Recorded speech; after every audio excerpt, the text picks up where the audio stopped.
Mana?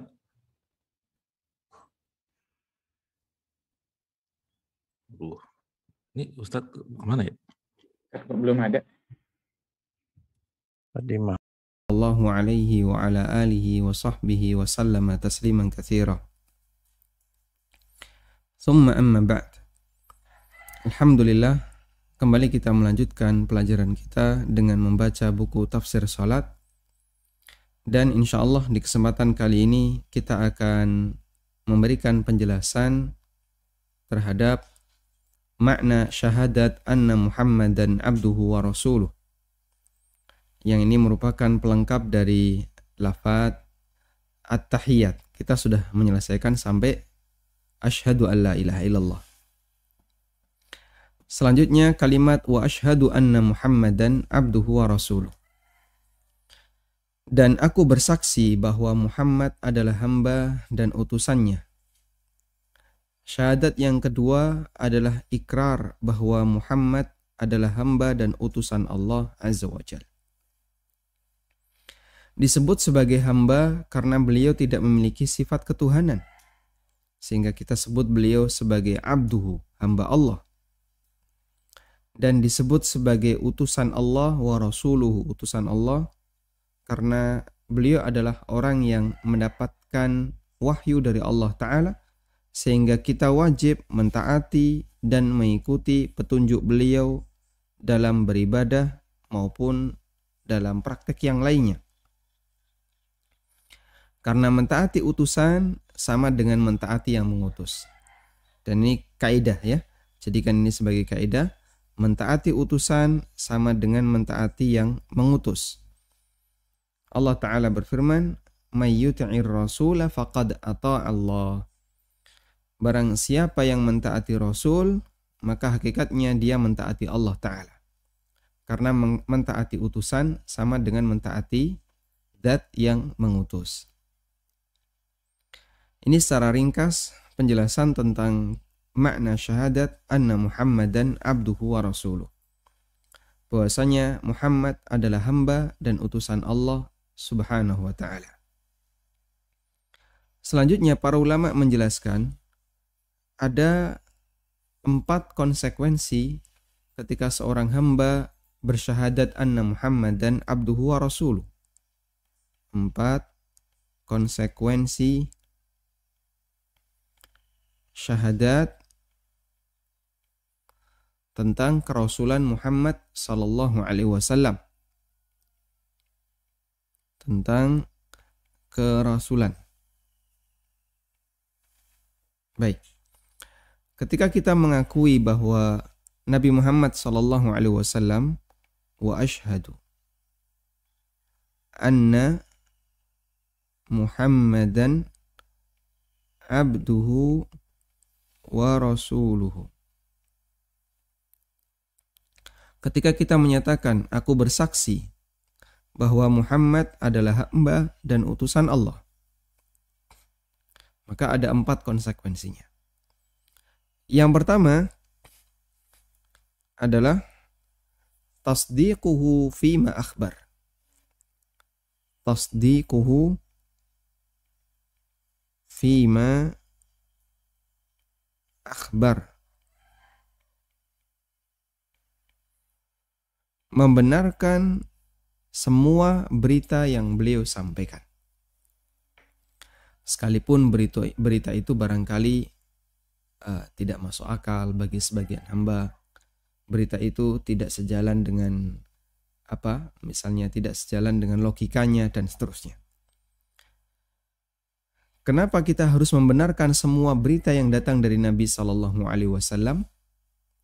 Karena beliau adalah orang yang mendapatkan wahyu dan Allah Subhanahu wa ta'ala mempercayai beliau dengan amanah yang Allah berikan kepada beliau. Dan yang namanya berita itu tidak semuanya bisa sesuai dengan logika. Jangankan berita dalam masalah hal yang gaib. Kadang berita yang tidak gaib saja orang bisa nggak percaya. Ada orang misalnya baru pulang dari Jepang. Lalu dia datang ke tanah air. Kemudian dia cerita, Di sana saya menemukan misalnya kaleng bisa ngomong. Loh, kok bisa kaleng bisa ngomong? Bagi orang yang tidak pernah tergambar tentang masalah robot, mungkin dia nggak tahu yang dimaksud kaleng bisa ngomong itu apa. Lalu dia ngomong, robot bentuknya kayak gini, kayak gini. Saya masih nggak percaya. Padahal itu sifatnya berita murni dunia. Sehingga orang yang tidak tergambar untuk bisa mendapatkan informasi yang sesuai dengan logikanya, bisa jadi dia akan menolak. Meskipun itu urusan dunia. Karena itu, dalam masalah membenarkan berita, terkadang ada sisi dominan kembali kepada masalah kepercayaan. Dalam masalah membenarkan berita, ada sisi dominan kembali kepada masalah kepercayaan. Karena yang menyampaikan berita ini adalah orang yang dikenal jujur, dikenal amanah, dan dia bisa menjelaskan apa yang dia lihat. Kemudian dia bisa menyampaikan dengan detail, kita bisa memahami dengan baik. Maka kita benarkan berita yang datang itu. Baik. Dan Rasulullah SAW memenuhi semua kriteria berita yang bisa diterima. Para ulama menjelaskan, ini saya terjemahkan ya, membenarkan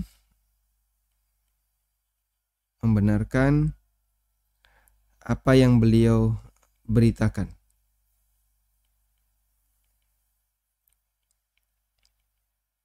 Baik. Para ulama menjelaskan bahwa ada 3 syarat di mana orang yang menyampaikan berita itu harus dibenarkan. Syarat yang pertama adalah sidqul mukhbir, kejujuran, kebenaran dari orang yang menyampaikan berita. Dan Nabi SAW adalah orang yang shadiqul masduq, orang yang jujur, orang yang benar, dan dia dibenarkan. Bahkan sebelum beliau jadi nabi, masyarakat telah sepakat bahwa Nabi Muhammad SAW dikenal sebagai Al-Amin, orang yang amanah, dan beliau dikenal sebagai orang yang sangat jujur. Termasuk ketika beliau jadi nabi, musuh-musuh beliau itu masih mempercayai beliau sebagai orang yang jujur. Sampai salah satu di antara peristiwa yang membuktikan itu adalah pada waktu Nabi Muhammad SAW mau hijrah ke kota Madinah, beliau berpesan kepada Ali bin Abi Thalib, yang ketika itu menggantikan tempat tidurnya Nabi SAW. Beliau pesan sama Ali bin Abi Thalib, tolong barang-barang yang ini kembalikan kepada pemiliknya. Ada barang A, barang B, barang C di rumah Nabi SAW. Loh, kok bisa ada banyak barang orang lain di rumah Nabi SAW? Apakah Nabi SAW utang? Jawabannya tidak. Lalu kenapa ada barang-barang itu? Itu adalah barang titipan orang-orang yang berada di sekitar beliau. Tetangga-tetangga beliau, teman-teman beliau. Meskipun mereka musyrik, meskipun mereka kafir, tidak mau beriman kepada risalah beliau, tapi mereka yakin kalau Muhammad itu orang yang amanah. Sehingga mereka itu kadang nitip barang kepada Nabi SAW lalu ditaruh di rumahnya. Akhirnya sebelum Nabi SAW meninggalkan kota Madinah, beliau pesan sama Ali bin Abi Thalib, ini barangnya fulan, barangnya si A, ini barangnya si B, ini barangnya si C, ini si D. Sehingga kalau mereka nanti mau ngambil, tolong serahkan. Karena Nabi SAW mau meninggalkan kota Mekah. Subhanallah. Di saat yang sama mereka memusuhi Rasulullah SAW. Di saat yang sama mereka mengingkari, tidak mau mengimani terhadap kerasulan Nabi SAW. Tapi di waktu yang sama pula mereka mempercayai Muhammad itu orang yang amanah. Baik. Sehingga syarat yang pertama, syarat khabar bisa diterima, syarat berita diterima. Tadi yang pertama apa? Kejujuran. Kejujuran sumber berita. Baik. Kemudian yang kedua, syarat yang kedua adalah bahwa yang menyampaikan berita ini sesuai dengan latar belakangnya. Sesuai latar belakangnya.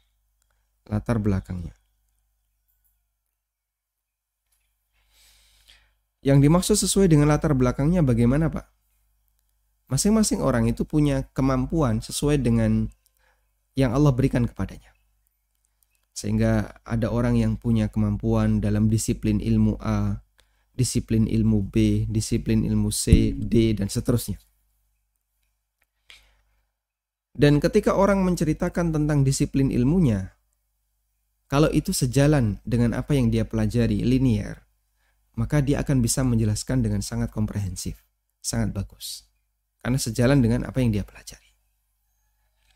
Lain halnya ketika dia menyampaikan sesuatu di luar disiplin ilmunya dan dia tidak punya data yang cukup, maka nanti akan banyak hal yang menyimpang, tidak sesuai dengan alur disiplin ilmu yang dia sampaikan dan seterusnya. Maksudnya bagaimana di sini kaitannya dengan berita? Terkadang ada orang yang dikenal sangat jujur. Tapi karena beliau bukan disiplin ilmu di bidang apa yang beliau sampaikan, akhirnya apa yang disampaikan itu ternyata tidak sejalan dengan realita. Misalnya ada orang yang dia ahli dalam masalah komputer, pinter coding, bahkan bisa membuat sebuah software yang menggerakkan robot misalnya. Dia pinter seperti itu. Kemudian di lain waktu dia berbicara tentang masalah penyakit dalam. Kemudian dia ceramah tentang masalah penyakit jantung atau penyakit lambung atau liver atau yang lainnya. Padahal itu bukan disiplin ilmunya. Kita bisa pastikan potensi salah dia dalam posisi ini sangat besar. Kenapa? Dia bicara disiplin ilmu kedokteran sementara dia seorang ahli komputer dan dia tidak punya data yang lengkap tentang masalah kedokteran. Baik. Nabi SAW berbicara tentang masalah apa? Apakah masalah dunia? Tidak. Beliau berbicara masalah akhirat. Dan beliau diberi oleh Allah wahyu. Innama ana basyarum mislukum yuha ilayya. Aku adalah manusia sebagaimana kalian. Yuha ilayya, dan aku diberi wahyu oleh Allah Subhanahu wa taala. Dan beliau berbicara dalam materi yang bentuknya adalah wahyu yang Allah Subhanahu wa taala berikan kepada beliau sallallahu alaihi wasallam. Karena itulah berita dalam urusan dunia ketika Nabi sallallahu alaihi wasallam menyampaikannya tanpa didukung oleh bukti yang akurat, maka sampai bisa di posisi meleset, tidak benar. Contohnya apa? Rasulullah sallallahu alaihi wasallam awal-awal ketika beliau tinggal di kota Madinah, beliau melihat betapa repotnya para sahabat itu ketika mereka mengkawinkan kurma. Sehingga ada kurma jantan, ya. Mereka naik ke kurma jantan. Ngapain? Ngambili putih. Putih atau benang sari? Ngambili benang sari, ya. Ngambili benang sari di kurma jantan. Diambili, lalu mereka turun. Namanya kurma kan naik turunnya harus pakai tangga. Atau kalau enggak harus membuat tatakan-tatakan untuk naik, sehingga repot untuk bisa naik. Mereka naik lalu ngambil benang sari dari kurma jantan. Setelah diambil, turun lagi, terus naik lagi ke kurma betina, kemudian dipotongi kecil-kecil, ditaruh di bakal buah di kurma betina. Melihat kondisi seperti itu, Nabi SAW itu kasihan sama sahabat. Dan beliau nggak ngerti tentang ilmu seperti ini karena beliau orang Mekah, bukan orang asli Madinah. Maka beliau sampaikan, kalian nggak usah seperti itu. Kalau emang Allah takdirkan berbuah, kan pasti berbuah. Akhirnya para sahabat tidak melakukan tidak mengkawinkan kurma jantan dengan kurma betina. Apa yang terjadi? Di tahun itu panen gagal. Sehingga kurma betina yang diharapkan nanti bisa menghasilkan kurma banyak, ternyata karena tidak dikawinkan, nggak jadi panen. Ini kalau di Jogja suasana seperti ini bisa kita lihat di salak ya. Salak itu kalau sudah keluar bakal buah ya, dan belum kelihatan buahnya tapi bakal buah seperti bunga salak begitu, maka para petani salak motongi salak-salak dari pejantan, benang sari dari pejantan, kemudian ditaruh secuil. Nanti yang menyebarkan tuh semut. Ini cuma ditaruh di sampingnya aja, nanti yang menyebarkan semut. Kalau nggak kayak gini, nggak jadi salak. Saya pernah melihat langsung ya, proses mengkawinkan kayak gitu.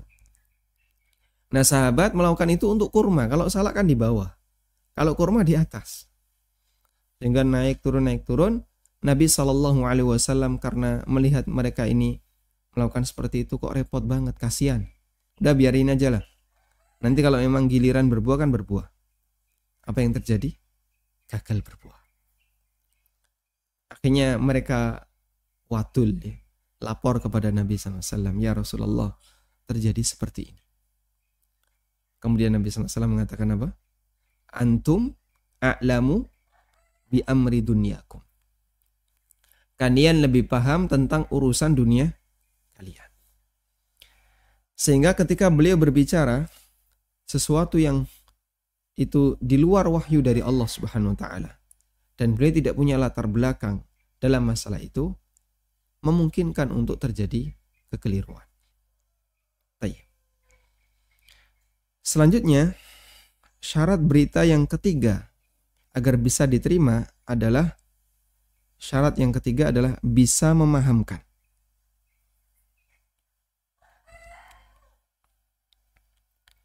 Bisa memahamkan.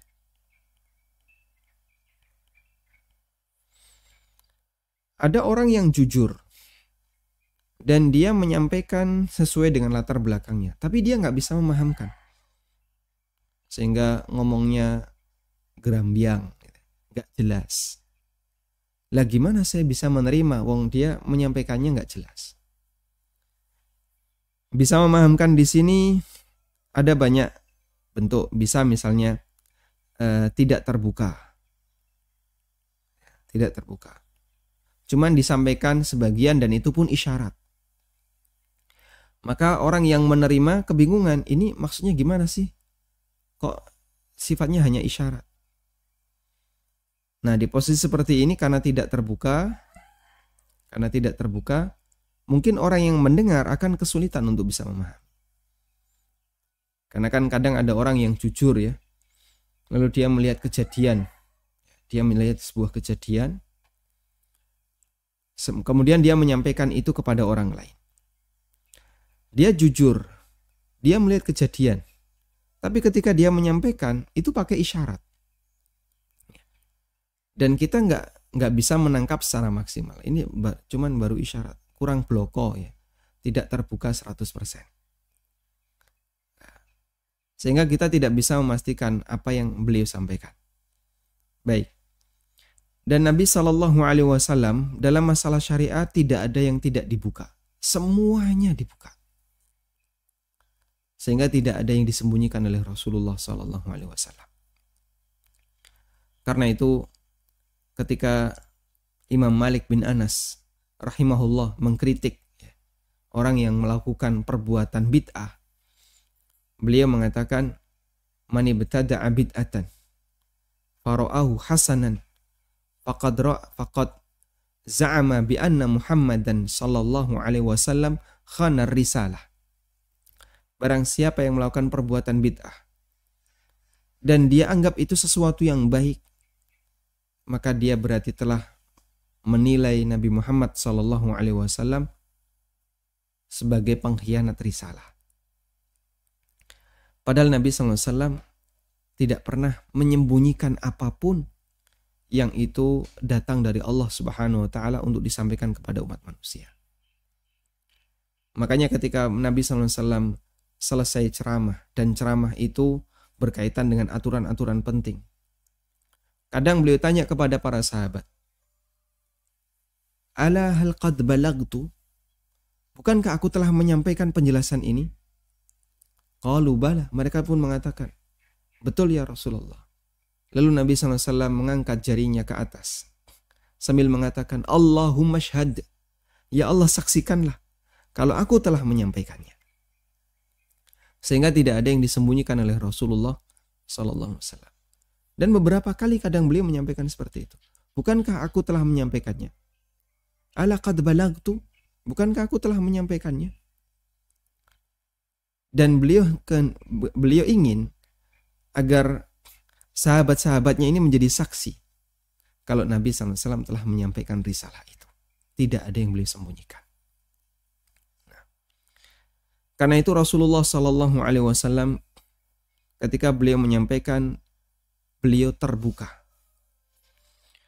Kemudian kadang orang tidak bisa memahamkan itu karena tidak fasih. Karena tidak fasih. Ya. Ini saya tulis ya. Kebalikannya.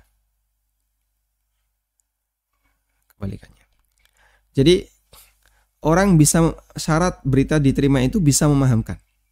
Pemberi berita itu bisa memahamkan.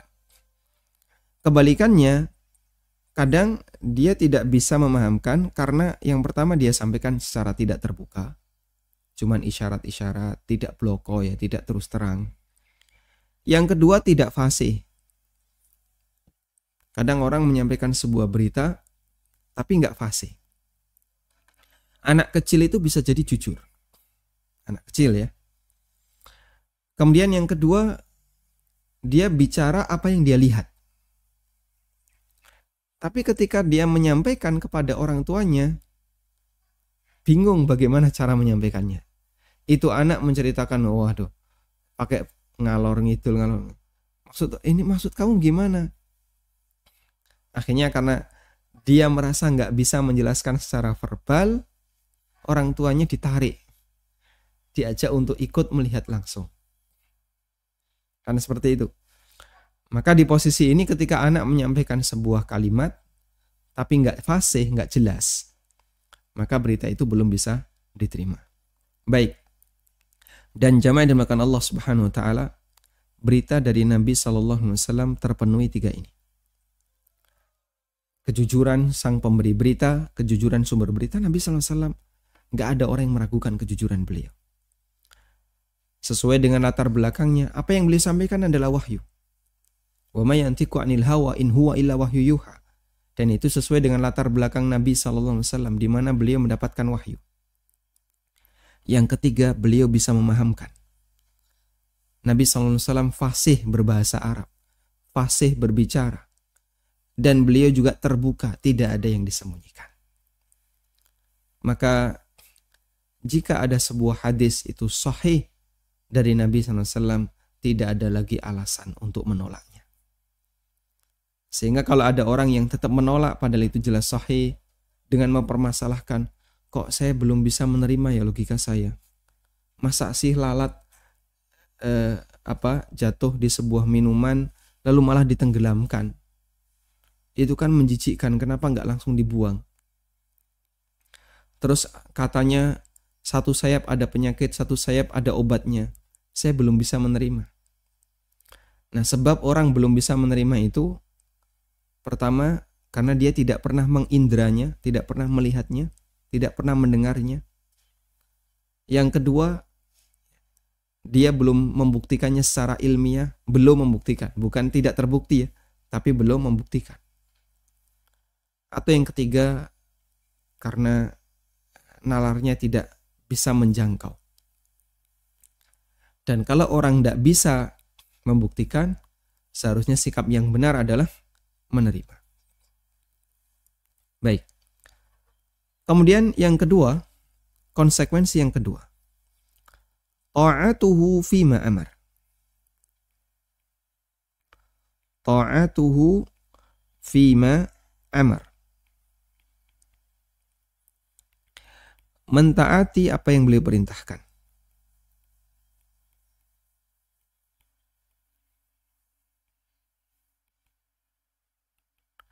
Sehingga bagian dari konsekuensi kita mengakui beliau sebagai utusan Allah adalah mentaati apa yang beliau perintahkan. Dan mentaati Nabi SAW itu bersifat independen. Independen itu artinya tidak harus melihat kepada Al-Quran. Maksudnya gimana Pak? Prinsip yang salah. Kalau orang dia mengatakan begini, saya kalau menjumpai sebuah hadis, maka tidak langsung saya terima. Tapi saya cocokkan dulu dengan Al-Quran. Kalau cocok saya amalkan, kalau nggak cocok saya tinggalkan. Ini prinsip yang salah dan menyimpang. Dan tidak bisa menggunakan prinsip seperti ini. Karena Quran sendiri memerintahkan agar kita mengikuti Rasul SAW. Allah Subhanahu wa Ta'ala berfirman, "Qul in kuntum tuhibbunallaha fattabi'uni." Katakanlah ya Muhammad, wahai manusia, kalau kalian mencintai Allah, ikutilah aku. May yuti'ir rasula faqad ata Allah. Siapa yang mentaati Rasul, maka dia hakikatnya mentaati Allah. Alladzina yattabi'una ar-rasul, alladzina yattabi'una ar-rasula al-ummiyah. Yaitu orang yang mengikuti sang Rasul yang ummi. Alladzi yajidunahu maktuban indahum fit Taurat, yang tertulis dalam Taurat mereka, yang mereka bisa jumpai tertulis dalam Taurat mereka. Sehingga ada banyak sekali perintah dalam Quran untuk mengikuti sang Nabi sallallahu alaihi wasallam. Dan Quran tidak mensyaratkan ketika mengikuti Nabi harus dicek dulu dengan Quran. Dan itu adalah prinsip ingkarus sunnah. Baik. Dan mentaati Nabi sallallahu alaihi wasallam itu menjadi bagian dari syarat iman. Sebagaimana yang Allah firmankan dalam Al-Quran. Fala wa rabbika hatta yuhakkimuka fima syajara bainahum.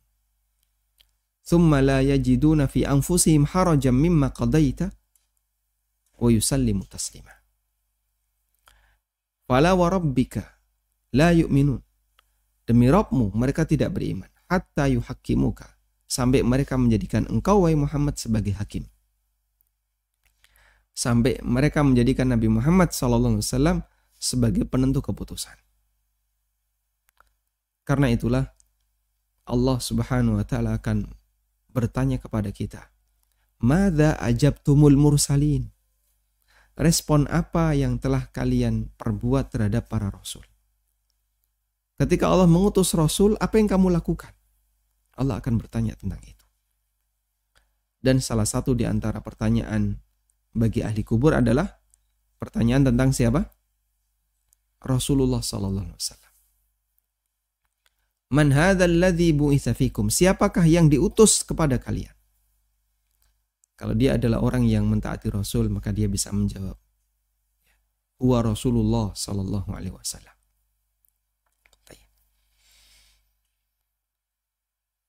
Sehingga di sini kita berikan catatan bahwa taat kepada Rasul itu adalah ketaatan yang bersifat mutlak. Mutlak artinya tidak harus bergantung kepada Al-Quran. Sehingga tidak harus di cross check dulu dengan Quran. Kalau itu terjadi, kenapa harus ada hadis? Kenapa harus ada hadis? Ya cukup Quran aja, nggak perlu ada hadis. Ada juga orang yang dia mengatakan saya hanya mau ikut Quran. Baik, kalau kamu konsekuen mau ikut Quran saja, Quran nyuruh untuk ikut Rasul. Berarti kamu juga harus mentaati Rasul sallallahu alaihi wasallam. Kemudian yang ketiga, wajtinabu ma naha anhu wa zajar. Ijtinabu ma naha anhu wa zajar. Menjauhi apa yang beliau larang.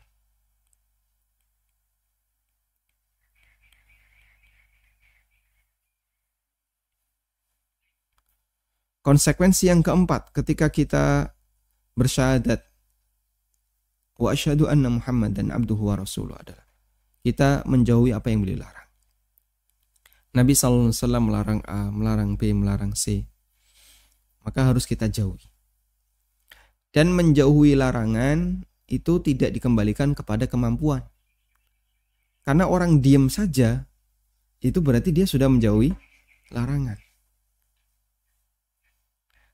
Berbeda dengan mentaati perintah, kalau mentaati perintah dikembalikan kepada kemampuan. Karena itu Allah Ta'ala berfirman, atau Nabi SAW pernah bersabda, "Wa ma amartukum bihi fa'tu minhu mastata'tum wa ma nahakum anhu fantahu." Apa yang aku perintahkan kepada kalian, lakukanlah semampu kalian. Karena perintah itu diwujudkan dengan melakukan sesuatu, melakukan satu perbuatan tertentu. Sementara kalau larangan itu diwujudkan dengan cara pokoknya tinggalkan, diam.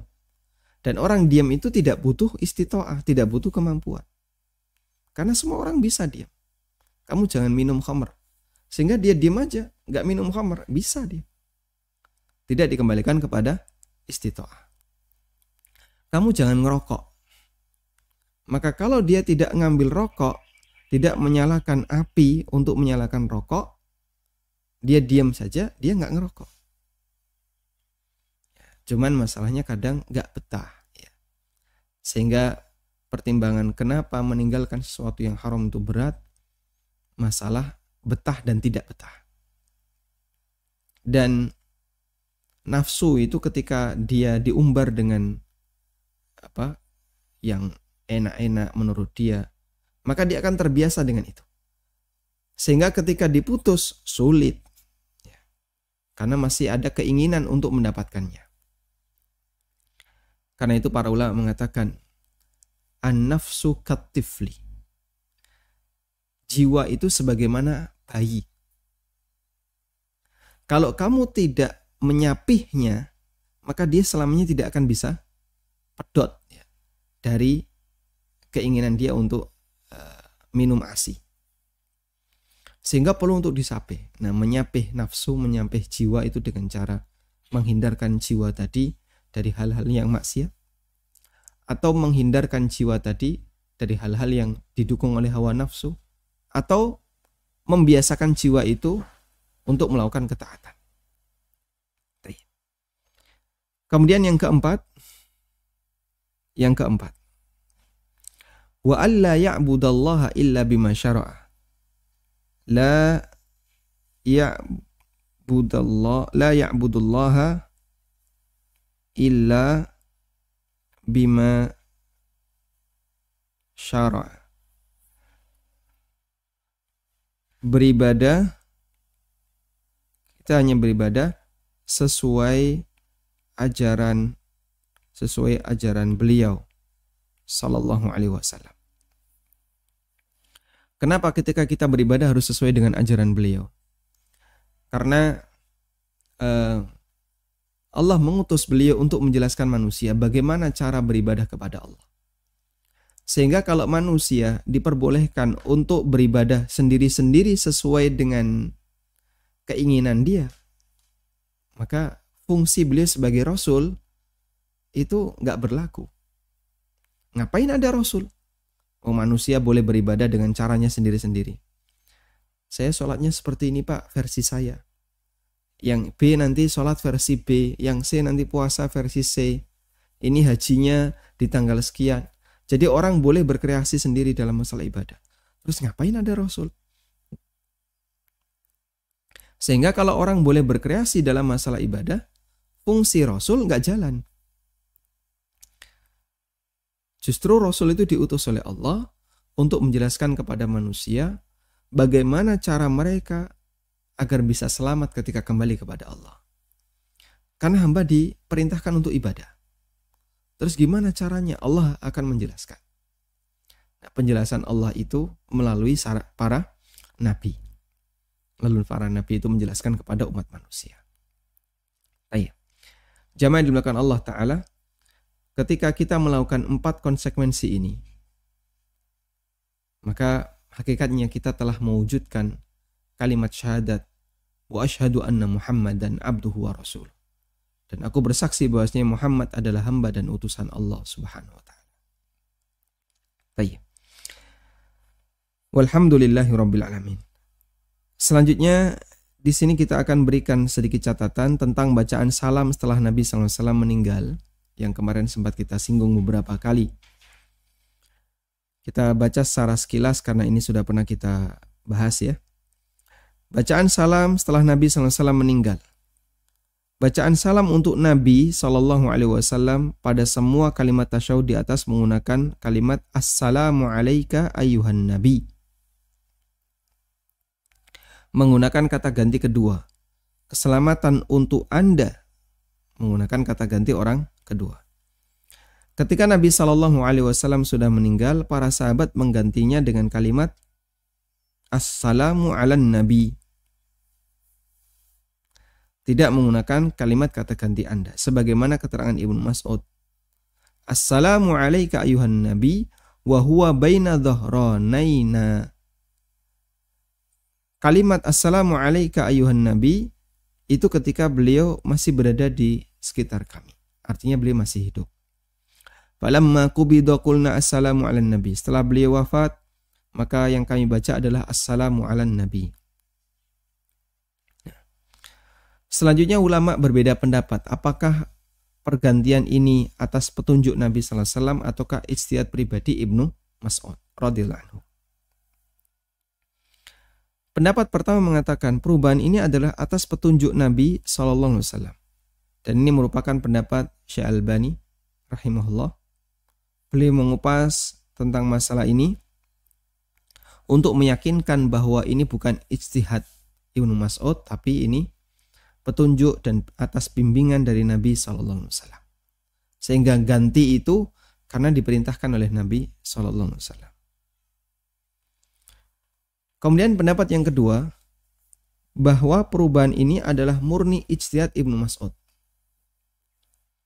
Dan ijtihad sahabat yang tidak sejalan dengan teks dalam dalil, maka boleh ditinggalkan. Dan ini merupakan pendapat jumhur ulama. Syekh Syu'aib Al-Arnaud rahimahullah menukil keterangan Imam As-Sindi dalam catatan kaki untuk Musnad Imam Ahmad. Kata As-Sindi, beliau ulama ahli hadis ya. Zahiruhu annal khitaba kana makhsusan bihayatihi. Yang dohir, yang lebih tepat ya, bahwa kata ganti al-khitab kana makhsusan bihayatihi. Kata ganti alaika, assalamu alaika, keselamatan untuk Anda, itu berlaku ketika beliau masih hidup. Wa annan nasa tarakuhu ba'da wafatihi. Sementara para sahabat meninggalkan kalimat ayuhan, alaika ayuhan Nabi setelah beliau wafat. Namun kata As-Sindi, lakin al-amalul yawma ala khilafihi. Tapi praktek sekarang itu berbeda dengan itu. Faka'annahu tarakahu ba'dun nas washtuhiral amalu bi khilafi qaulihim. Maka seolah-olah itu sudah ditinggalkan oleh masyarakat dan yang lebih terkenal adalah praktek yang tidak sejalan dengan apa yang dilakukan oleh sahabat. Wallahu ta'ala alam. Sehingga kata As-Sindi, jumhur mengatakan bahwa lafadz salam yang lebih tepat adalah tetap menggunakan alaika. Assalamu alaika ayuhan Nabi. Dan pendapat ini yang lebih mendekati di antara dalil kuatnya adalah Khalifah Umar bin Khattab radhiyallahu anhu. Ketika beliau jadi khalifah, beliau mengajarkan tasyahud di atas mimbar dan beliau menggunakan kalimat Assalamu alaika ayuhan nabiyyu wa rahmatullahi wa barakatuh. Padahal Umar ini lebih senior dan beliau khutbah di hadapan banyak orang setelah wafatnya Rasulullah SAW, dan itu tidak diingkari oleh sahabat yang lain. Wallahu ta'ala alam, walhamdulillahirabbil alamin. Kita telah menyelesaikan tafsir dari tahiyat. Dan berikutnya kita nanti akan membaca tentang fikih bangkit ke rakaat ketiga dan keempat. Demikian, semoga bermanfaat. Wassallallahu ala nabiyyina Muhammadin wa ala alihi wa sahbihi wasallam. Yayasan Amal Abadi Indonesia yang dibina oleh Ustadz Amin Nurbaits Hafizahullah saat ini tengah membangun gedung Sekolah Dasar Tahfidzul Quran Madinah Islamic Premier School, unit Kerajaan. Gedung ini dibangun di atas tanah seluas 646 meter persegi dan perkiraan biaya untuk tahap pertama 2 lantai mencapai 2,6 miliar. Salurkan donasi Anda untuk pembangunan Sekolah Dasar Tahfidzul Quran Madinah Islamic Premier School melalui rekening atas nama Yayasan Amal Abadi Indonesia, Bank Syariah Indonesia dengan kode bank 451, nomor rekening 7441 049999. Untuk info donasi hubungi 082 12345 7441. وما أنفقتم من شيء فهو يخلفه وهو خير الرازقين.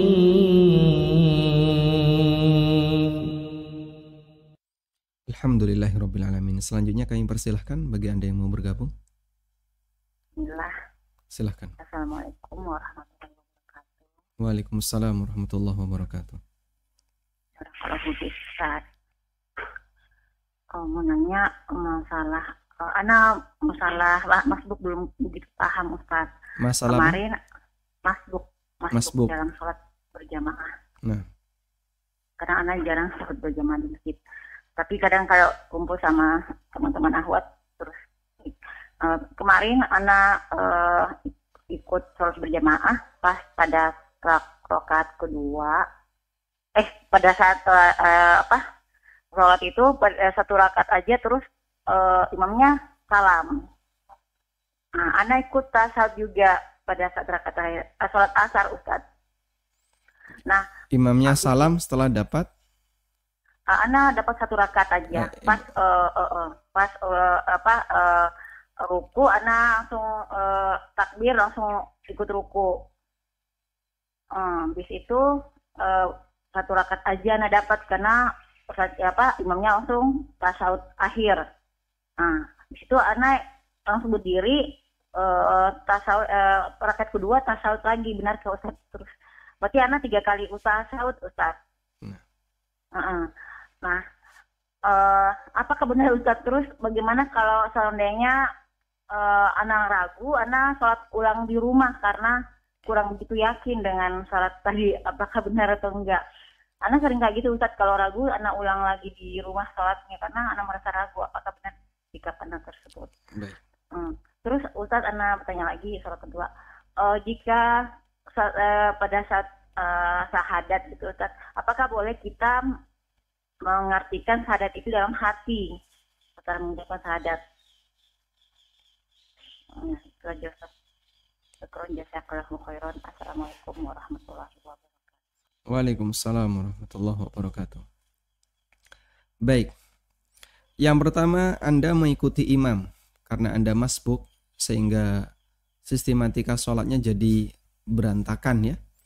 Dapat 1 rakaat lalu tasyahud karena imam sedang tasyahud awal, sedang tasyahud akhir. Kemudian imam salam, Anda bangkit, dapat rakaat yang kedua, lalu Anda duduk tasyahud awal, dan seterusnya sampai sholat selesai. Bahkan ada sholat yang tasyahudnya berapa kali? 3 kali. Bahkan ada yang 4 kali. Wah, kok bisa Pak 4 kali? Ya, contoh ya, 4 kali. Masbuk sholat maghrib dan bergabung tepat saat imam sedang duduk tasyahud awal. Sholat maghrib ya. Imam sedang duduk tasyahud awal. Berarti imam sudah dapat 2 rakaat lalu duduk. Kita gambarkan di sini. Ini sholatnya imam. Imam berdiri rakaat 1. Kemudian beliau ke rakaat yang kedua. Lalu duduk tasyahud, lalu bangkit ke rakaat yang ketiga, kemudian duduk tasyahud. Ini duduk ya, ini berdiri, ini berdiri. Nah. Baik, ada makmum ikut gabung. Nah, ikut gabungnya di sini dia, ikut gabung Allahu Akbar, kan tidak mungkin dia berdiri. Kenapa? Nabi SAW mengatakan, "Fama adraktum fasallu." Gerakan apapun yang kalian jumpai dari imam, segera ikuti. Maka makmumnya berdiri, duduk, tasyahud. Imam bangkit, dia bangkit. Lalu dia mendapatkan rakaat yang pertama. Kemudian imam duduk tasyahud akhir, dia duduk tasyahud. Dia duduk tasyahud apa di sini? Ini duduk, ini berdiri, ini duduk. Yang dia lakukan di posisi nomor 2 ini adalah dalam rangka untuk mengikuti gerakan imam. Karena kalau enggak, imamnya sedang duduk tasyahud akhir, makmumnya berdiri, ya batal sholatnya. Karena dia tidak melakukan mutaba'ah dengan imam. Dan bagi makmum wajib untuk mutaba'ah dengan imam. Jika tidak, maka sholatnya batal. Lalu dia berdiri. Makmum itu berdiri untuk rakaat kedua bagi makmum. Setelah itu dia duduk. Duduk ngapain? Tasyahud awal untuk sholatnya sendiri. Terus dia berdiri lagi, kemudian nanti duduk lagi. Berapa rakaat ini? Berdirinya 3 rakaat. 1, 2, 3. Duduknya berapa kali? 1, 2, 3, 4. Masya Allah ya. Jadi ada sholat yang tasyahudnya lebih banyak dibandingkan jumlah rakaatnya. Dan ini jadi teka-teki fikih. Jadi al-ghaz. Jadi teka-teki fikih. Jadi ada buku fikih itu disampaikan dalam bentuk teka-teki. Sebutkan sholat yang jumlah tasyahudnya lebih banyak dibandingkan jumlah rakaatnya. Kaget orang, kok ada? Rata-rata kan tasyahudnya lebih sedikit dibandingkan jumlah rakaatnya. Nah kondisinya kayak gini. Makmum masbuk sholat maghrib setelah imam dalam posisi duduk tasyahud awal. Terus gimana seperti ini? Ya sah. Ini sholat yang sah. Kenapa sholat sah? Karena makmum harus mengikuti imam. Dia tidak boleh terpisah dari gerakan imam. Dan kalau sudah seperti ini, maka tidak perlu diulang. Sementara apa yang tadi ibu sebutkan, bahwa ragu langsung ulang sholat, ini bisa berbahaya. Kenapa ini bisa berbahaya? Kalau itu jadi keseringan, ragu ulang, nanti ini penyakit was-was. Anda akan terjebak dalam penyakit was-was. Sehingga setan akan selalu membuat Anda ragu. Jangan-jangan salah ya sholat saya. Diulang. Padahal aslinya sudah benar.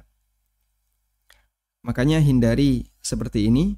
Buang segala bentuk keraguan yang terlalu sering. Ragu pada diri manusia mungkin, tapi jangan terlalu sering. Kalau terlalu sering, berarti itu masuk dalam kategori was-was. Dan harus segera ditinggalkan.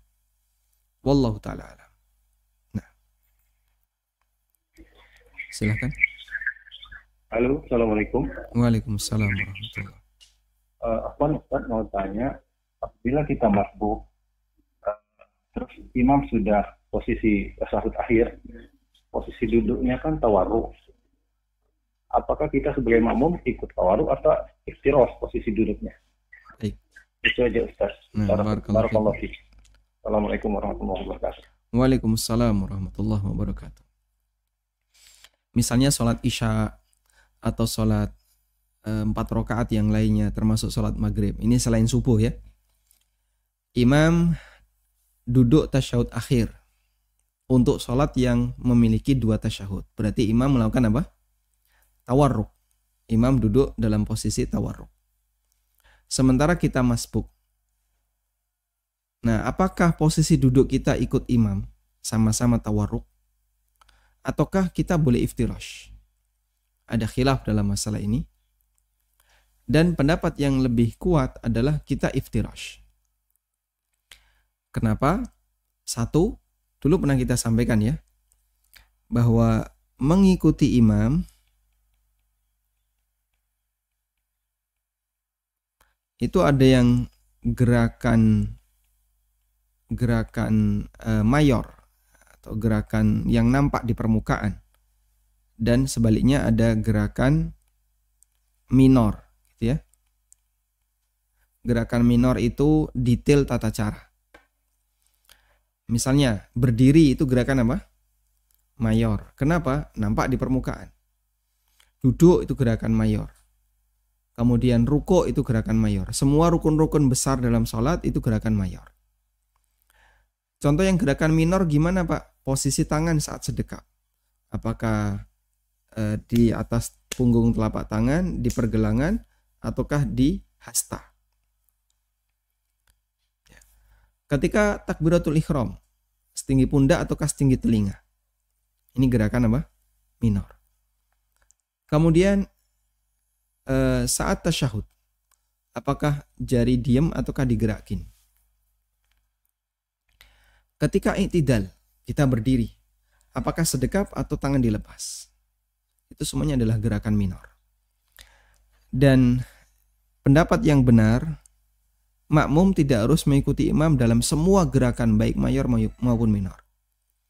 Yang wajib diikuti makmum adalah gerakan mayor, sedangkan yang minor tidak harus. Maka bisa jadi berbeda.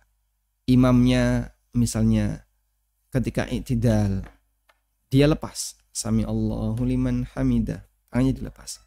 Makmum sami Allahu liman hamidah, tangannya disedekapkan. Sangat mungkin itu terjadi.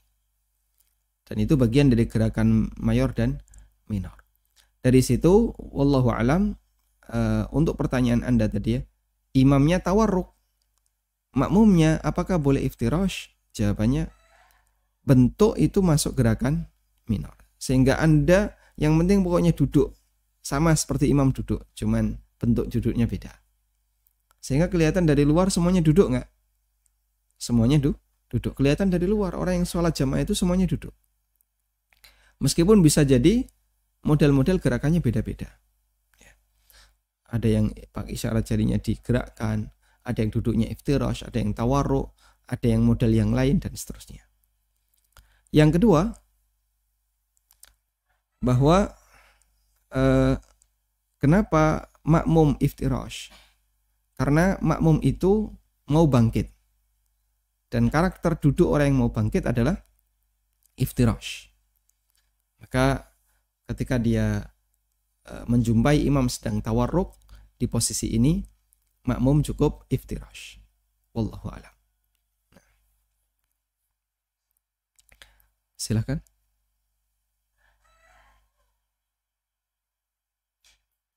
Assalamualaikum Ustadz. Waalaikumsalam warahmatullahi.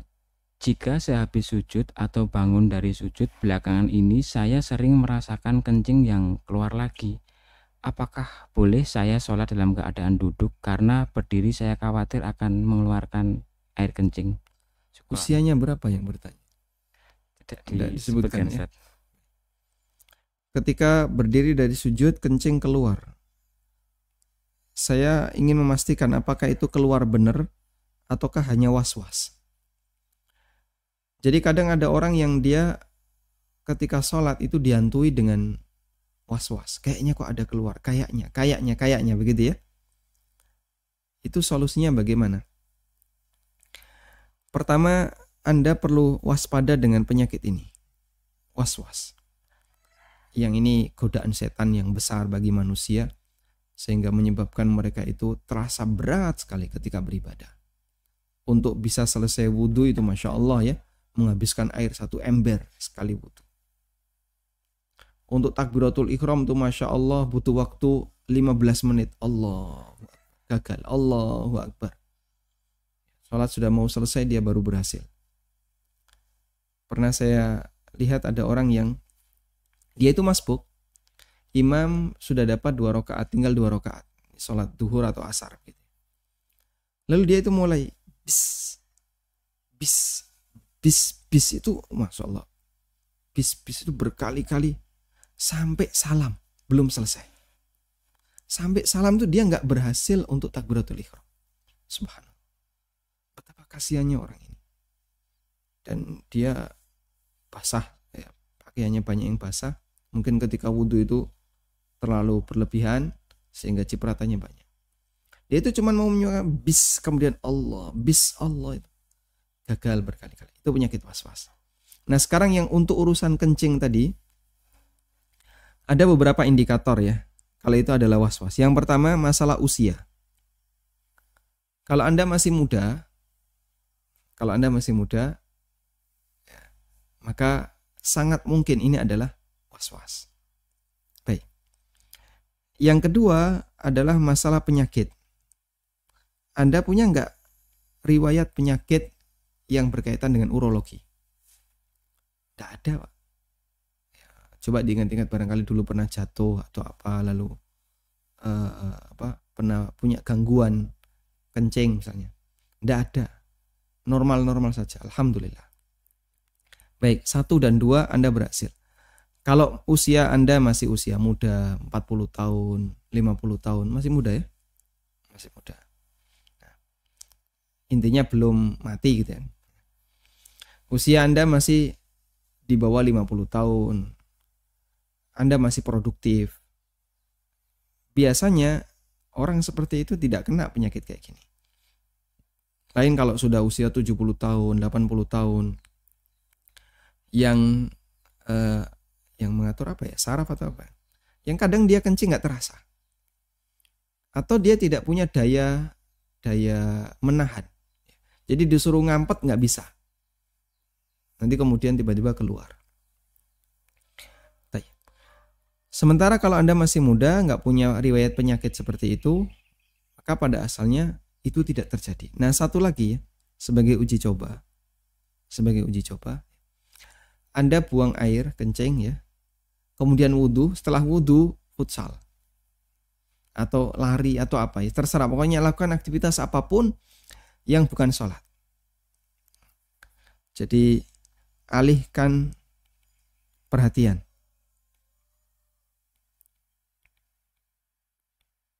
Baik, caranya gimana? Anda wudhu, kan penyakitnya itu biasanya muncul setelah wudhu. Wudhu mau berangkat ke masjid, kayaknya kok ada yang netes pak, kayaknya kok ada yang rembes, kayaknya ada yang keluar. Nah, coba Anda wudhu, kemudian berangkat sepedaan, atau main bola atau yang lainnya, atau lari-lari. Sudah? Kok ndak ada timbul perasaan itu? Nah, sudah, kita bisa pastikan dengan indikator ini kuat sekali bahwasanya itu adalah was-was. Tapi Pak, kadang saya merasa keluar. Nah, Anda merasa keluar itu setelah mendengarkan teori ini. Coba sebelum mendengarkan, Anda itu nggak ada perasaan apapun. Setelah mendengarkan jadi kepikiran. Nah, kalau sudah bicara kepikiran, jadinya was-was itu muncul. Was-was itu menghantui ketika orang kepikiran. Wallahu a'lam. Silakan. Assalamualaikum. Waalaikumsalam warahmatullahi. Ini dengan Pak Didi di Inhil Rio. Silakan Pak Didi.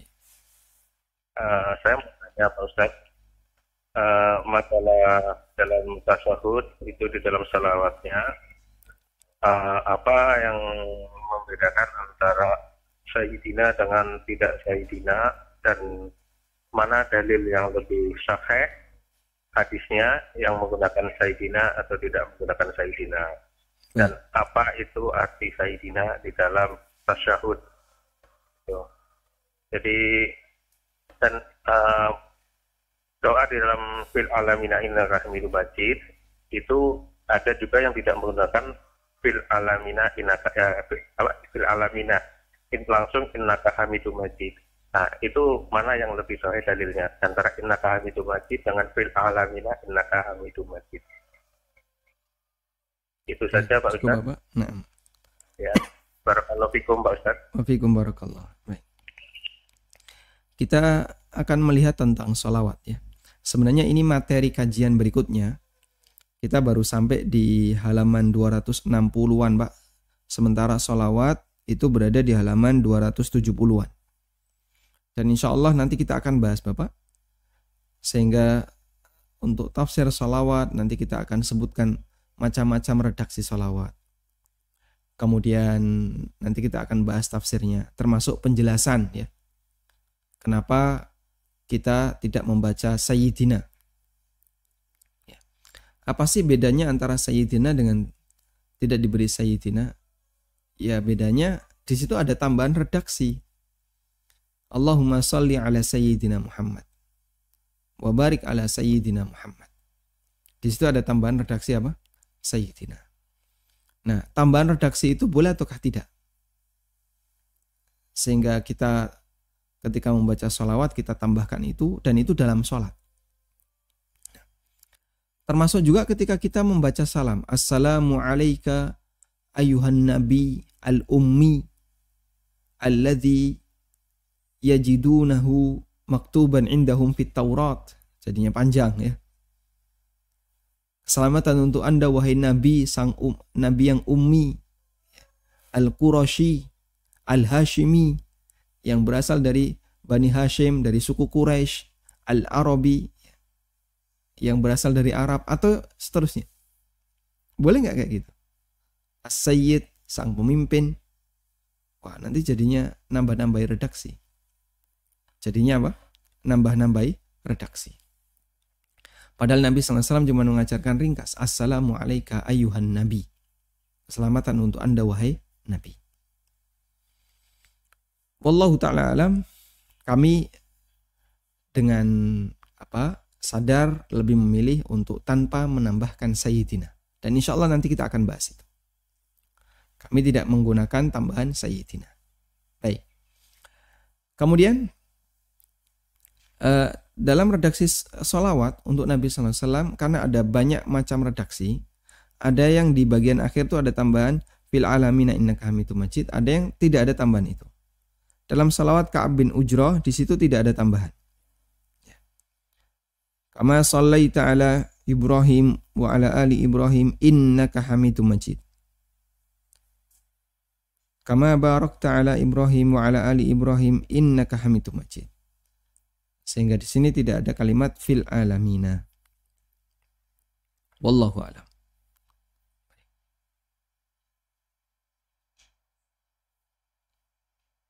Assalamualaikum Ustaz. Waalaikumsalam warahmatullahi. Apakah bisa melaksanakan sholat sunnah id, sholat gerhana dalam kondisi masbuk, Ustaz? Bagaimana caranya? Kurang. Apakah orang bisa masbuk ketika sholat id dan sholat gerhana? Untuk sholat id, dia tambahannya adalah takbir yang banyak ya, yang disebut dengan takbir apa? Ziyadah. Itu untuk sholat id. Kalau dia masbuk, maka dia sholat 1 rakaat bersama imam, sehingga takbir dia cuma 5 kali. Nah lalu dia nambahi 1 rakaat lagi. Perlukah takbir ziyadah? Jawabannya tidak. Sehingga cukup dia tambahkan saja menjadi kekurangan ya, tambahan kekurangan karena dia masbuk 1 rakaat. Sholat gerhana juga sama. Anda di posisi mana tadi? Saya pas imam ruku, lalu saya gabung. Maka nanti setelah imam selesai salam, Anda nambahi 1 rakaat dengan tata cara yang sama. Baca Fatihah, baca surat, ruku, kemudian berdiri lagi, baca Fatihah, baca surat. Wallahu a'lam. Baik, demikian yang bisa kita bahas di kesempatan kali ini. Semoga bermanfaat. Wassallallahu ala nabiyyina Muhammadin wa ala alihi wa sahbihi wasallam. Wa akhiru da'wana anil hamdulillahi rabbil alamin. Subhanakallahumma wa bihamdika asyhadu an la ilaha illa anta astaghfiruka wa atubu ilaik. Wassalamualaikum warahmatullahi wabarakatuh.